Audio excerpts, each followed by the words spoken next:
Welcome to the Wholesaling Inc. podcast, America's #1 podcast for new real estate investors, where we know that finding discounted properties is the most proven path to financial freedom.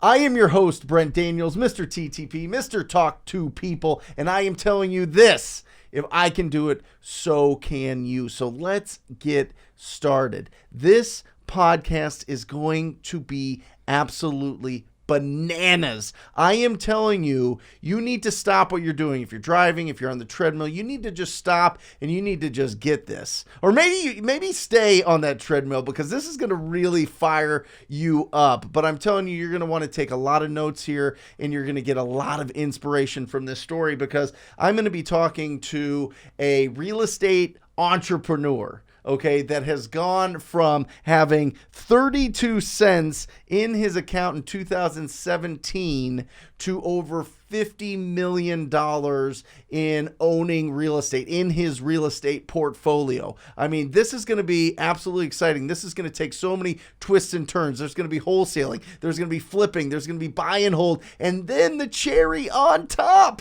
is we're going to talk about how he is inspiring and mentoring teens, kids in their teens, on how to be real estate entrepreneurs. It is my pleasure to introduce Javier Hinojo. How are you? I'm doing well. Thank you so much for having me on the show. This is exciting. So, I mean, we're going to go all over the place here, right?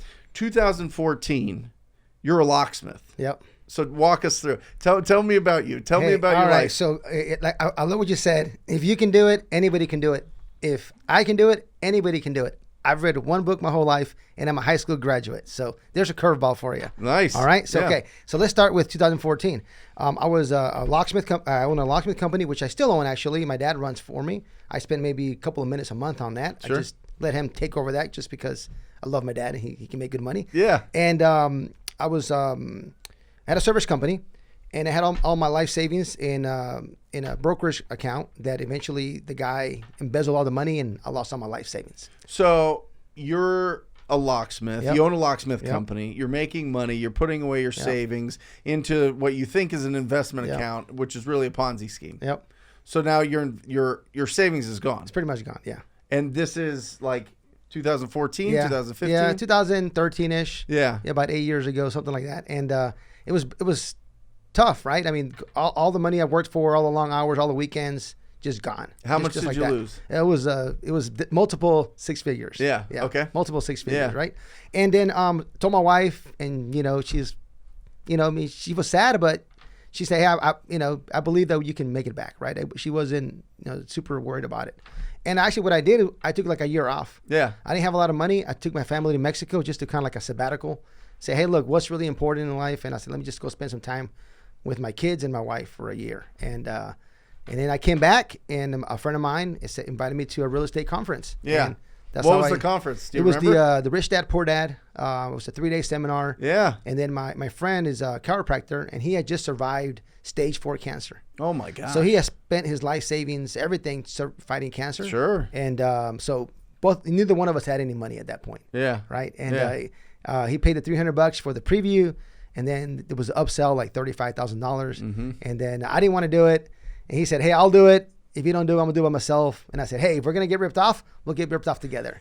So I paid half of it. Yeah. So you got into the Rich Dad Poor Dad training. Yep. And what does that teach you to do? Is that wholesaling? Is that flipping? Is that buy and hold? Yeah, What do so they you teach buy a you? package. I think with the package that we got, we had like 5 courses, right? So we took like basic real estate. Everybody takes that one, and it was a wholesaling, a flipping, like owner finance, just kind of lease option, something like that. Yep. And you kind of just started taking your modules per se. Yeah. So you have all those open. See, this is one of the issues I think a lot of people deal with as you're getting into this business. Is there's so many different paths. Yes. How do you focus on everything, on anything instead of everything? You know what I mean? So when you got into it, what was the thing that like clicked to you? What was that? You looked at, okay, you've got all these different options. You got creative finance, you've got buy and holds, you've got fix and flip, you've got wholesale. Which one of those clicked with you the first and was like really put that fire in your belly? Well, I just figured I would be a good flipper. So I think flipping a house would be fun. Yeah. Right? So we're going through our module of first, like basic 101, and we find a property in the MLS. We make a really low offer, and guess what? They accept it. Yep. And we're like, holy crap! Like, what do we do now? Like, where do we get insurance? Just little dumb questions like that. It usually, when you're brand new, like you're gonna think about that stuff. Where do I get the money? And like all this stuff went through our heads, but not even halfway through our training, we got our first contract. So you're going through the training, you're taking massive action, obviously. Yeah. So you make an offer on a property that's listed on the MLS. Yeah. Was it a property that was in rough shape, or was it just on the market for a long time? Well, it was on the market for a long time, Yep. and it had dropped in multiple times, and then it had just dropped like the day before. Yeah. So we're like, hey, let's go ahead and go even lower. Yeah. Right. Yeah. So- And got the deal. Yep.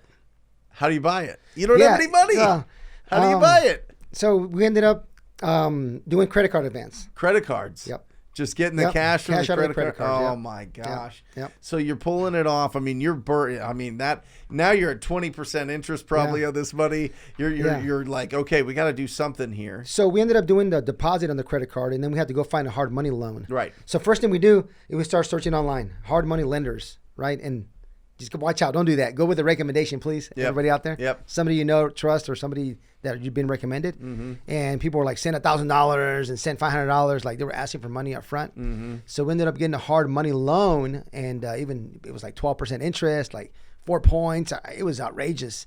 And but we got a decent deal on the property, and it turned out to be okay. Yeah, but exactly right. If you're going to listen, there is so much that you can do in real estate investing groups, in Facebook or Yes. meetup groups or whatever, that you could literally post who's the best hard money or Yes. private money Yes. lender. People will post and people will like it or people will dislike it or whatever else, and you're going to get a really good idea. In any market. I don't care if you want to do it virtually or whatever. If you say, hey, where's my go to an investment group and be like, who's the best closing attorney or closing title company, whatever it is, right? And whatever, you're going to get 20 responses, and 15 is ABC title. Well, then guess what? It's probably ABC title. It's not that hard. I say that all the time on this podcast. Yeah. Just reach out. Yeah. Just get into these groups, network, Yep. and find good resources to handle that. Because our job is finding good deals. Yeah. That's our job. Yeah.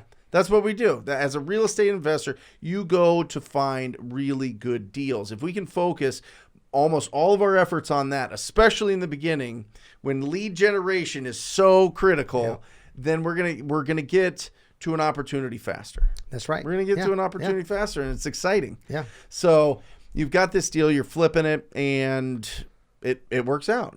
Yeah. You did the work. Yeah. You got the contractors. Took you were twice as rocking all long, cost twice as much, Yeah. but we still made money. Awesome. Right.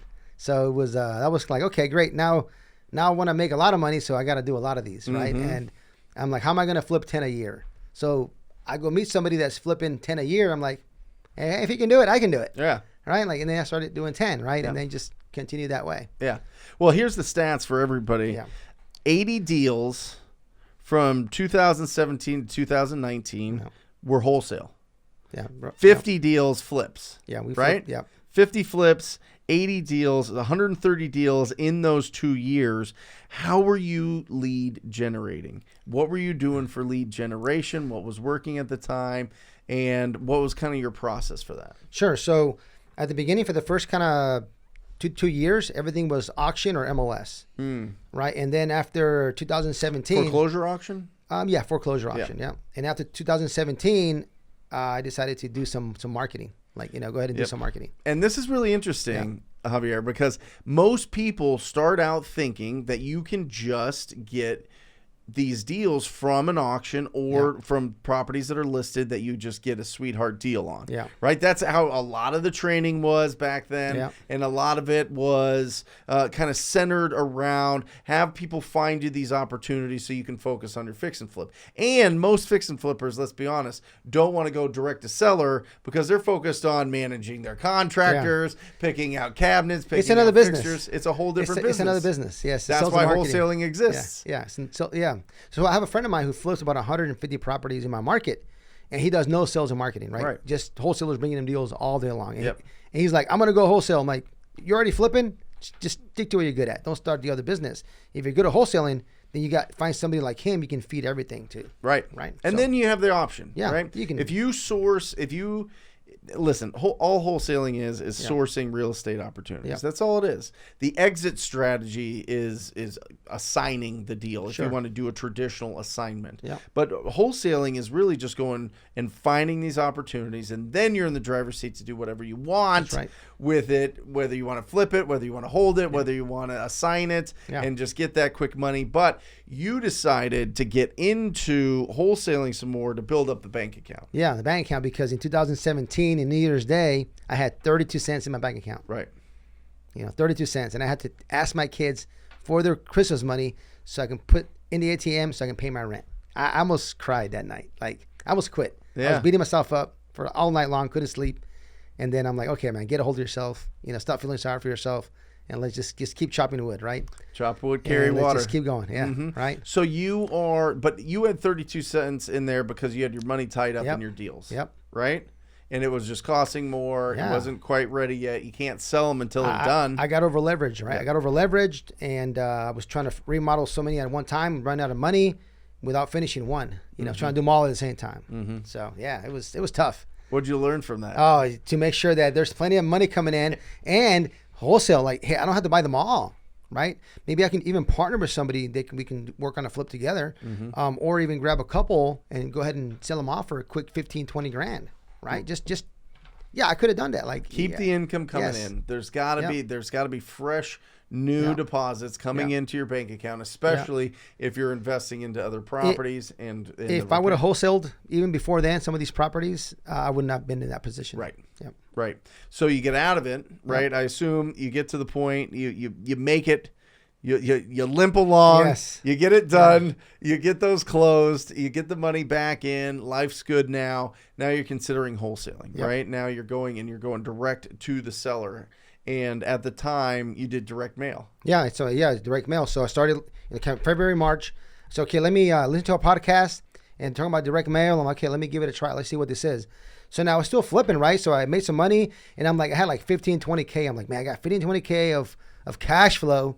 This is just me. I'm like, I'm going to grab 15 of it and throw it into marketing. Give me 5K. Like, I have nothing else, right? I mean, like, I'm pretty much. You're a wild man. I know. I didn't tell this to my wife. So I just pretty much grabbed like 75% of my money and just throw it into the marketing, right? And 4 or 5 years ago was a lot easier for direct mail. It was just they call this number, they leave a message. I didn't even answer.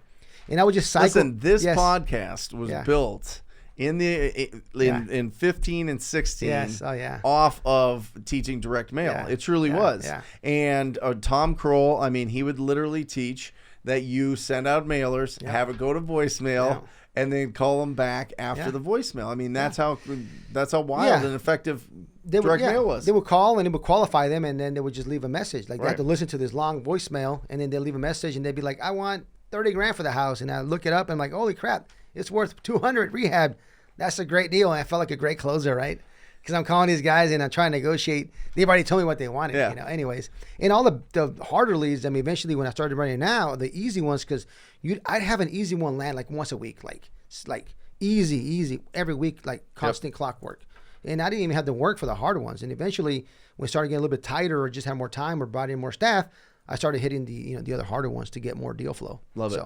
So then you're building up the momentum, you're building the success, you're doing really well. You join or get invited to join Collective Genius, which is a phenomenal mastermind with the top of the top real estate investors from around the country. Very selective. They only let a certain amount of people in each market to make it all comfortable. You get in there and you're seeing like your future. Yeah. Right? Or the future that you would have on the path that you're at. Yes. You were doing 50 flips. You wanted to do... I wanted to do 200, 150, 200, right? A year. Yeah. That was the whole purpose of being there. Right. And I sit in this room with these pretty impressive investors, right? Some of these guys doing some crazy stuff. And there's some guys from Charlotte. I'm from Raleigh, North Carolina. There's some guys from Charlotte doing like 200 a year. Mm-hmm. And they get up and they speak about their business, their systems, the people they have, their staff. And I'm like, man, I'm like so behind, right? Mm-hmm. And... You know, I tell everybody that I'm 24 years old, but I look like I'm 42 because I used to flip houses. Yeah. Right? That's what I say. Well, I used to flip houses the wrong way. You know, Yeah. let me correct myself. There's a lot of people that flip houses the right way. And when I saw that, I'm like, when I saw my team, I said, I'm on a scale to unhappiness. That's my top. Like, I'm not going to be happy. Right. So either I get a new team. Unhappy because you're going to be stressed. Yeah, I because was it's gonna be gonna take stressed. up all your Yeah, time? I Like was what? just in the weeds every day, right? Even doing so much, I was working in my business, right? Not on my business. Yeah. I was always in the weeds, and I said, man, if I measure 200, I'm gonna die. Like it's not gonna work. So I looked over at my wife. I said, you know what? We're quitting. And she looks at me. What do you mean? I said, yeah, we're gonna sell all our houses and we're gonna buy apartment buildings. Right? That was Why? Why apartment? What? okay. Go ahead. I'll back up. So. Right, the night before, we had a presenter up there. He got up. His name's Nick, and he talked about this book, right? And that was the first book that I ever read. It was like a 20-minute read. It had a lot of pictures and big, thick letters, which I loved, right? And then I found out later it was on YouTube. If I knew it was on YouTube, I would have just listened to it on YouTube. Sure. I would never read it. But anyways, so after I read that book, it just kind of.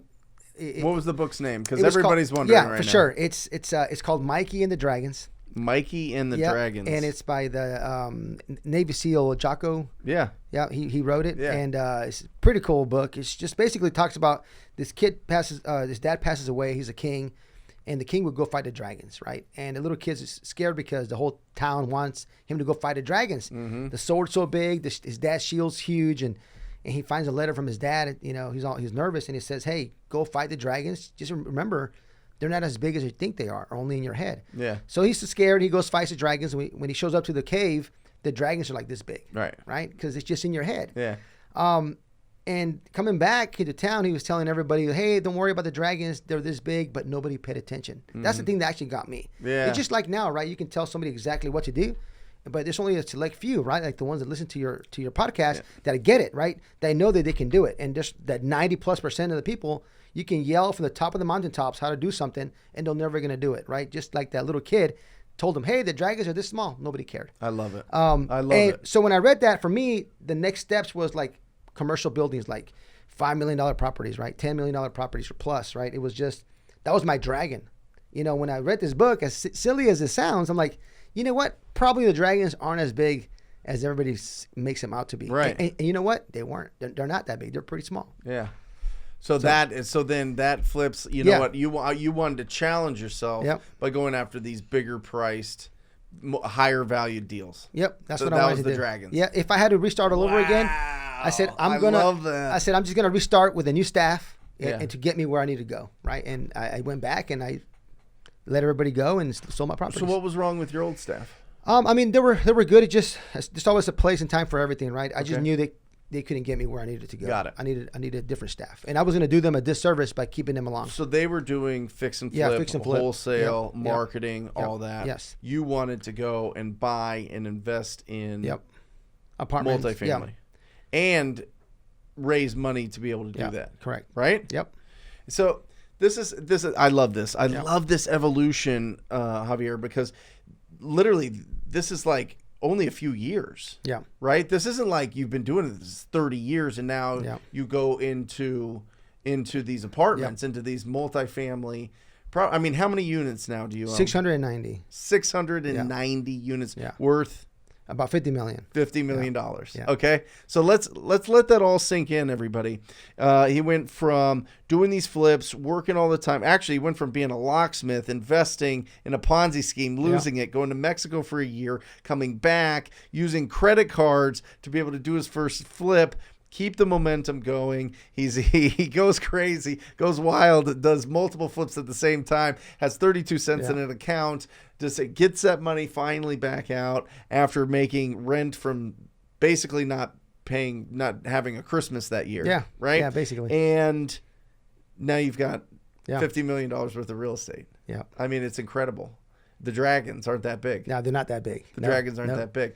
So incredible. So then, as you're making that transition, is it something in my mind? I'm going to just put myself in your in the position and just say, okay, if I wanted to transition out of my wholesaling business, I need some money set aside to be able to invest into these properties. Sure. Is that something you had? Am I wrong? Do you just need to raise the money? Talk to me about it. All right, perfect. Like, so break this down. There's multiple ways, right? Okay. So there's multiple ways you can do this. If you're already an active wholesaler, Yep. right, you can just flip a switch and you can just market for multifamily. You can get multifamily off market as well. It's challenging, but you can still do it. Yeah. Half of my properties we bought have been direct to the seller. The other, Really? Yes, half of them. How'd you get a hold of them? Yeah, calling them, right? Mailing TTP? them. I mean, there's nothing different, right? It's just a different conversation. Yes. Right? But aren't they usually owned by companies? Yeah, like LLCs or Yep. partners, right? Usually you're talking to somebody who's worth 10, 20, 30 million dollars. Right. Right. So you don't really ask the question, well, how would this change your life? How would this make you feel? You really can't have those conversations with those people because these are sophisticated millionaires, right? Yep. They just have a lot of these are like they have another profession and they just bought an apartment building just to buy an apartment building and they're not good at it. Right. And like, I just want to sell it because I'm a doctor, I'm a brain surgeon, and that was just It's a headache. It's my pet project for my daughter, and she Yep. just, every once in a while you do get a like an owner, like a mom and pop owner, and you can kind of. So you, what? You got to know. You got to know who you're speaking to. If it's in an LLC, Yep. or some corporation, how do you get in contact with the decision maker? So are you going into like corporate records, Sure. Yep. finding the managing member, finding their mailing address, which sometimes it's their attorney. Yep. So sometimes you have to go through their attorney, Yep. All that. And then you just basically, hey, I'd love to buy this property. Will you tell your client, if it's an attorney or whoever's Correct. the gatekeeper? Yeah, it could be the insurance guy. Yeah. It could be the broker. It could be whoever you can connect to the LLC, right? Whoever you can connect to them. Hopefully you can eventually find a number and a name. You can skip trace it and call them directly. But if not, whoever you can get a hold of, right? Okay. And you have enough of those, it's just a numbers game, right? Yep. So you can say if you don't have, look, to do this business, if you got good credit and you got money, you got no excuse, guys, right? No excuse, right? But if you don't have, if you have bad credit, no money, but you can at least find a deal. Yep. You can hustle and work the phones and find a deal. Shoot, knock on doors, whatever you have to do. You can make it work that way. So you can find. I think that person's more valuable. Yeah, of course. The person that's reaching out, the person that has that fire in their belly. Exactly. So you find that project and you go partner with somebody like me or whoever you connect with, and be like, okay, we'll sign the loan, we'll raise money, and then we do the project together. You get acquisition fee and you get a piece of the deal. And if you want to learn how we do the process, come on, let's see how we make the sausage, right? And you can say, that's awesome, that's a lot of work. Let me just go find deals. Yep. Right. And then we partner that way. And or eventually that person can do it on their own. Yep. Right. And is really not that hard. That's the progression. Yeah. You can either source a deal. If you have some net worth, you can sign for a loan. If you have really good contacts and you're good at raising money, you can raise money, so it's a lot of different ways to be part of a team. So how did you do your first? So my very first one, September 2019, I told my wife, hey, let's quit. And then she asked me, how much time do you need? And I said, 2 years. I'm a total dumbass. I don't even know. I didn't even know what to say. And I told her, but we'll buy our first one by the end of the year. Right. And I don't even know why I said that. But anyways, so it was late September, and by December 3rd, closing our That's first. something inside you, though, right? Yeah. I mean, I just, well, you have something inside you. I just know it's going to go and do whatever it took. Right. Right. The wind's at your back. Yeah. You're gonna be pushing towards something. Yeah. Whether you put your head to it, you're going. Yeah, for sure. So right away, right, number one was. Where'd you get that confidence? I have no idea. Probably from my mom and my dad, I guess. Really? I'm assuming, yeah. My dad's always been like entrepreneur, having ideas, and my mom had some crazy work ethic. So I think I got a good combination of both. Wonderful. So how do you feel that is trickling to your kids? My 16-year-old daughter, she definitely has it. My 10-year-old, yes, he keeps getting in trouble in school. Well, you don't know. Well, he keeps getting in trouble for selling candy. Right. And I like it. So he went to a dollar store and bought a bag of candy that has for $1 that has 10 candies in it. Yeah. And then he sells each candy for $1. Yeah. Then he got in trouble because he was selling candy at school. So then he said, okay, the next day he just gave you a candy, and then in the afternoon you give me $1. Right. So it's not a 1-for-1, right? He still got in trouble for that. But anyways. So my younger kids are my 16-year-old for sure. My older kids, they don't have that drive just yet, but maybe at some point. Yeah. I can just present it, and hopefully they want to take the opportunity. Awesome. But you were I'm trying to remember the question. First deal. Oh, the first deal. Yes. How did I get to that? Right. So I said I'm going to buy my first deal by the end of the year. So number one, I had a belief, right? The mindset, right? And number two, I had a network. Talk to people, right? Yep. And you just got a network. Yep. I mean, if I want to learn how to ballet, ballet dance, right? I mean, I go hang out with dancers, right? Right. If I want to know how to bartend, I go hang out with a bunch of bartenders. And number 3 is take some action. So I did those 3 things, and I connected with somebody who was buying the first project, and I said, what can I do, man? Like, what value can I bring so I can be part of this deal and learn how the sausage is made, right? And he said, hey, look, we need $1.2 million, and can you go help us with the funding the deal and maybe do some due diligence, maybe a little bit of rehab, oversight. I said, sure, right? Let me do that. And at that point, I was flipping 50 properties a year. So I usually had $3 to $5 million of private investor money in my, like they'd lend me money. Just so everybody, there's going to be people that have never heard a real estate podcast before. I'll go back. So basically, as you build up your resume of flips, you can then go to people that have wealth, have some money, and say, hey, listen, I can give you a great return on your money if you're paying for the down payment and the repair costs. I'll find the deal, I'll run the deal, and then we'll split the deal, or are you just paying them in interest? Yeah, you can do whatever you want, right? Sometimes you got to pay your dues and give up a lot of your profit, but that's okay. In the beginning. It's okay. In the beginning. I did it. So did I. Yeah. So, eventually, after you do that, so you already have people. I already had that, right? That want to invest in you. They see it as smart. And then people say, how did you get all your lenders? Well, I told everybody that I was buying real estate. Everybody and their mother, I told them from day one. I always say this: if I tell everybody that I have a third nipple, I'd be the guy with a third nipple, right? Javier with a third nipple, right? So it's Javier, the guy flipping houses, right? And everybody knew. And then the way I would ask for money would be so you were getting loud. Yeah, I was telling everybody.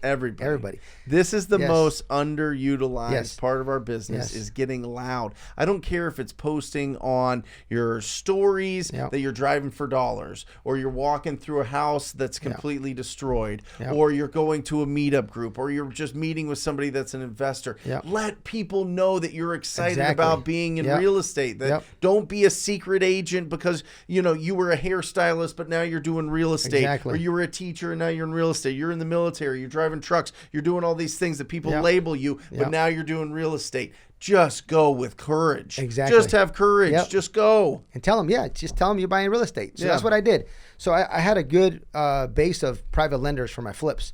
So I said, hey, I'm going to go raise 1.2 million, piece of cake. I got punched in the face. Bam. I raised zero money from those guys. Zero money because, first of all, it was my wrong avatar, wrong investor. They wanted a 3 to 6 months, 3 to 9 months, 6 to 9 months, fast turns, right? And I live in Raleigh, North Carolina. The apartment was in Charleston, South Carolina, 3.5 hours away. It's not local. They can't feel it. They can't touch it. So I got punched in the face. I raised $200K from 2 investors that never gave me money in the past. I knew them, but they had never put money in any of my flips. So I had to pivot really fast. I overpromised, underdelivered on my first project, but I was able to close. I own a small piece of it, but I learned how the process was made. Got it. And I closed before the end of the year. So wait, what was the purchase price of this? That one right there was I want to say it was like $4 million. So $4 million bucks. It was about $4 million. $4 million. And how did you buy? Did you get a loan on it? Yeah. So it was a loan on it. 75% loan on that. Did you just take it over for the loan that was already on it? No, it was owned by a lady who lived in Vietnam, and her sister and her brother-in-law were running it. They live right next door. Was it seller financing? No, we just. So you got a conventional loan from what, a local bank? Yeah, we got a bridge loan, which basically is a short-term loan, like a 1 or 3 year loan. Right. At 75% loan to value, right? So they gave us 75% of $4 million. Yep.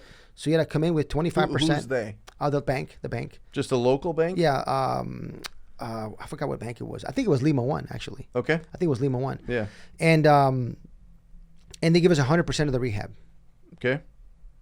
So you just take this in to the bank. Yep. Do you need to have experience? Yes. Do you need to have a track record? Yes. What do you have to give the bank to get a loan for over $3 million? No. Yeah. Plus a rehab. $3 million. And they're like, okay, obviously they're looking at the property, the asset, but they're also looking at you to be able to manage it. Correct. What do you have to show them? So a couple of different things, right? The bank's going to want to know, like, who's signing the loan, right? Like, what's their net worth and what's their liquidity? Got it. And then somebody on the team has to have the experience. It doesn't have to be the same person, right? One person can have the net worth, some person can have the liquidity, some person can have the experience, right? And they want to know who's going to manage this, right? Hey, we got a big management company, local management company. They want to know who's doing the management. Right. So you don't have to do everything yourself if you don't have the net worth or the liquidity or the experience, right? You partner along with somebody else who does. I mean, that's what I did. Yeah. Right. And guess what? Now I have the experience, the net worth, right? Liquidity. Yeah. So now I can sign for the loans, right? Love it. But at the beginning, again, pay my dues. What can I do? I'll shovel shit, right? Whatever. I don't know if I can say that, but Go for it. Okay, I'll do whatever it takes. I was flipping 50 houses a year, right? Yeah. I was doing all right. Yeah. But I'll do whatever it takes. You Yeah. know, you need me to sit here and shovel whatever, I'll do it. I Yeah. want to learn how to do this. Yeah. What can I do to help? That was it. That was my attitude. So It's always been my attitude. you found this deal? No, I did not find this deal. Okay. My good friends found it, and Yep. I came along and helped them close on it. Got it. Yep. And so what'd you do? Did you find the person that has the net worth? That was part of the group already. So I raised some Okay. money and helped with some due diligence and some construction, right? Okay. On the very first one. Yeah. And then the rest, the 6 other properties, I've pretty much found every single property. How do you find them? Call, Yep. message, and people Wait. You just cold call Yeah. and talk to people that own multi-million-dollar investment And you know properties. what the funny part is for people who are doing single family, right? You call somebody in single family, right, and say, "Why are you calling me? I get this call all the time. Don't Yep. call me back," and they hang up on you. Or sometimes you hear the same thing. "Hey, I get this call 100 times, but you know what?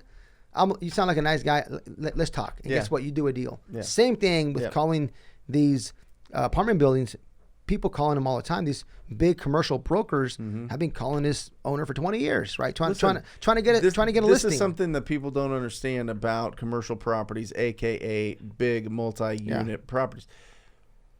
The commercial brokers cold call Yes. all day, every day For years. since the beginning of time. Yes. They know every seller. Yep. They know every owner. They know everything. They're Yep. always in it. They're always Yep. working it. They're always doing it. But it comes down to timing. Yeah. And so they're used to these calls. And actually, in our experience, they love this conversation because they kind of want to know how much somebody's willing to Yeah. offer on their Yeah. properties. And it just takes a couple of them. You don't have to do a Yeah. tremendous amount. You have 6, and it's $50 million. Yeah, right? that's right. Yeah, seven and 7. Yeah, 7 total, and it's Sorry. $50 million in less than 2 years. Right. So less than 2 years. Fantastic. Yeah. So it's just like anything else, right? You got to be consistent, right? You got to be consistent, and you got to follow up. Yeah. Right. Not just that one first phone call, but that 7th, that 8th, that 12th phone call. Yeah. And nurture them, right? You got a broken leg, write it down. Like, hey Mary, how's the leg doing? Like, even when you call them back, they know they told you to call them back in 6 months. You call them back in 2 months. Of course. And you talk to them about the broken leg,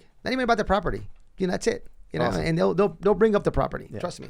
Well, this is the time Yeah. of the show where we get nitty gritty and break down a deal. All right, cool. A wholesale deal, right. because this is Wholesaling Okay. Inc. We're getting into high level stuff you which can people wholesale love. apartments. We have the absolute best audience on this podcast and on the YouTube channel, Yep. the Brent Daniels YouTube channel. Check it out if you want to watch this. Check it out on the YouTube channel.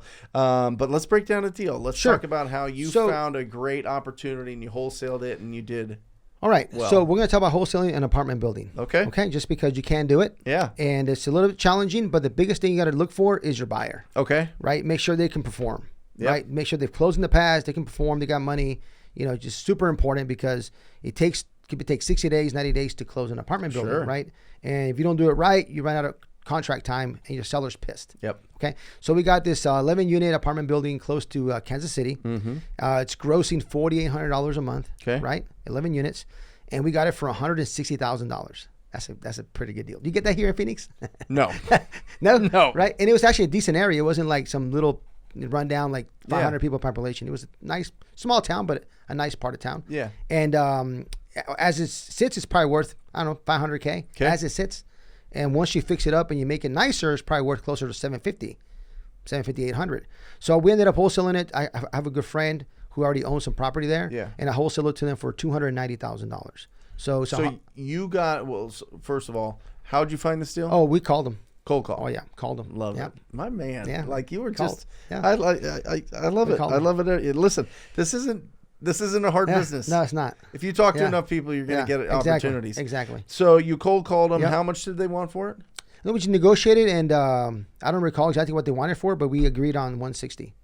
160. Yep, 160,000, and you wholesaled it to your friend for how much? 290. 290. Just because he's my friend, and I didn't even send it out to my list. If I would have sent it to my list, I could have probably made another 50K. Easy.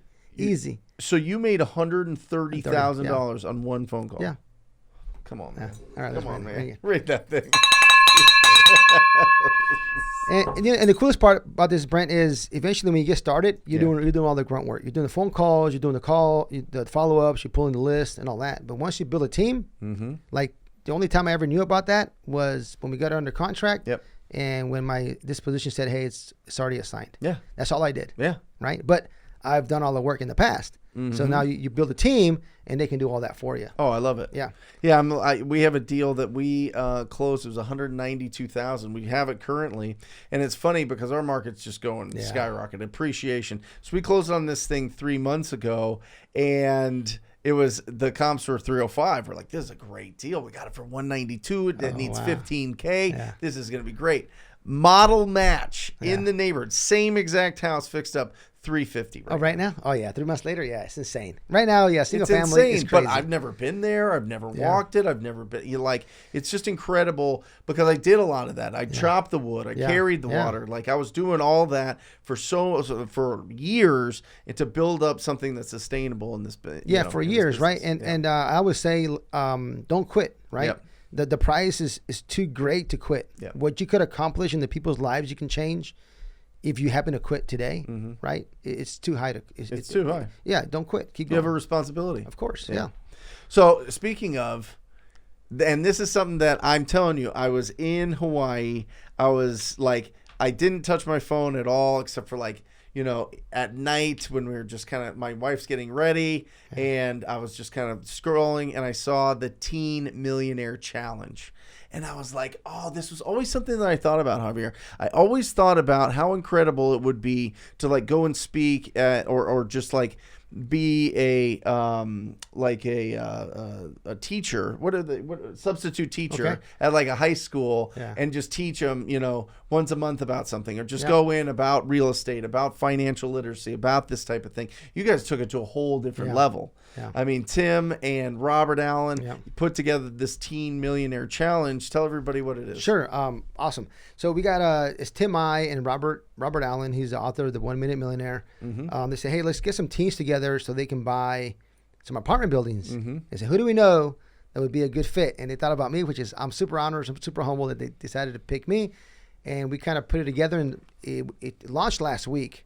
And we put it together in 30 days, just because it's summertime, kids are on vacation. Yeah. So they were in my office. Actually, they're in my office right now. I just flew in for coming here to interview. Yeah. And they were train them up for 3 days, right? And then we work in the office for 7 days, and they're 19 kids, 3 teams, and once they're done, they're gonna go back wherever they're actually from all over the country, from Portland, from Florida, from all over the country, and they're gonna have their own weekly meetings. Yeah. And then they're gonna report to us once a week as well. And they're gonna go find commercial property. So we taught them how to find them, how to underwrite them, and how to make offers. Get out of here. Yeah. So yesterday a team in 3 days. Yes. Oh yeah. So a team made an offer yesterday for $9 million, and that's a pretty good deal. So hopefully they get that done. And one of the teams, $9 million offer. Yep. These are a bunch of teens finding the deal, underwriting it, and making an offer. So I have my staff that right now they're overseeing everything. Teens, what's the youngest teen? 16 and 19. So 16 and 19. What were you and I doing? We should probably shut this off and talk about what we're doing at 16, 17, right? Yeah. So it's super cool because some of these kids come from low means. Some of these kids come from, wealthy. Yeah, they're wealthy. Yeah. Their parents. Yeah. But just seeing them together, and the very first day, all we talked to them about was mindset.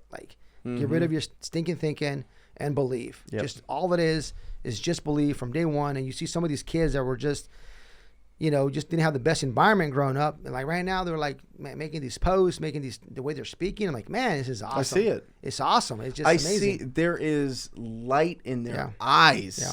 I am telling you, I was looking at it and I was blown away, and I was like, I got to do something like this. Yeah.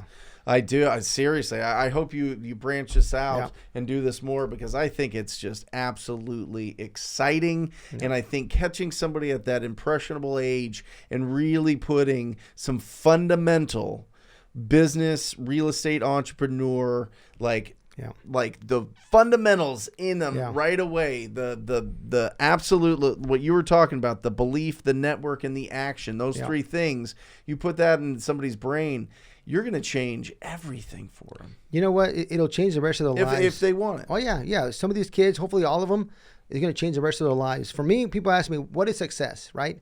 How old are your kids? I've got a 9-year-old and a 4-year-old. Okay. Yeah. So I have a 10-year-old, right? Yeah.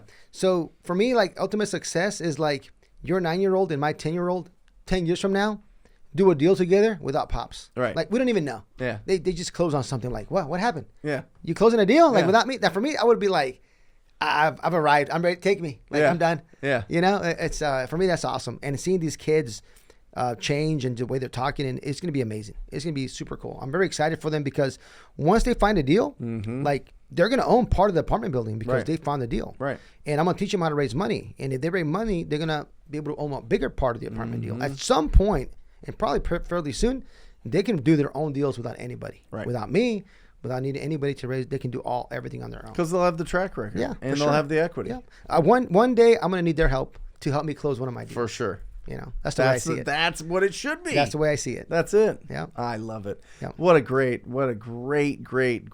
idea. And I'm excited. I'm excited to awesome. see it. It's a Yeah. year, right? Yeah, They get 1 a year, year 12 in months, it to really get it going and, Yep. and get excited about it. Yep. Incredible. Well, I'm on board. So Cool. you guys want to expand that or do something Yeah. with it. Okay. Even if you don't, I'm going to do something. right. So let me know. I'd love For to sure. jump on. So Javier, thank you. Oh, What a that's great pleasure. conversation. I mean, it went all over the place, every part of real estate. Yep. And just to see you here and you've got this incredible, just, and give people some perspective. Do you live off of the cash flow from these properties? Yes, all I do. I'm 100% in real estate. 100%. So you're not living off of flipping. You're not No, living off no. of wholesale. No. You're not in. Could you live the rest of your life off of this? Yeah, for sure. You could, yeah. Oh, yeah. And it's just, Yeah. and it just builds more equity. Oh, it builds more equity. And It more builds wealth. equity. Your mortgage gets paid down, and then it appreciates. And this is not like $100,000 mortgage, right? You got like, you're paying off these $20, $30 million mortgages, right? $40 million mortgages is big chunks every month. So like every month, your net worth just jumps without doing anything. Right. Just because you're paying down so much. So yeah. That is the game. I mean, sure. that is, I mean, you've got the red hotels, brother. Oh, there you go. Red Hotel. Yeah, I heard that in a while. That's That's awesome. awesome. Yeah. Thank you for so being much. No, on thank you. here, guys. If you want, how do people get a hold of you? If Just they want to network with you. Instagram JavierHinojo.junior. I am a junior. Facebook, you can find me, or JavierHinojo.com. It's my website. You can search me, Google my name, you'll find me. Guys, network sure. with him. He is here. He is there to. He's here to share Yes. and to squat up. And if you have some money that you want to put somewhere and buy some buildings, Javier, I'm sure is going to have We can plenty of opportunities. Talk about some case studies for sure. Absolutely. Awesome. Awesome. Well, thank you so much. Yes, thanks, Brent. That is it, guys, for the podcast. You know, if you are looking to join the most proactive group in real estate investing, it is the TTP coaching program. It is the TTP family. Go to wholesalinginc.com/TTP. That's wholesalinginc.com/TTP. This is where you get started on your journey to owning all these properties and having that financial freedom. I'm telling you, it is the spark. If you are able to source real estate opportunities, you are going to create financial freedom. I mean, you just will. It's guaranteed. I'm telling you, you have enough quality conversations with distressed property owners, you will win. Check it out, wholesalinginc.com/TTP. I love you guys. And as always, I encourage you to go out there and talk to people. Till next time, see you.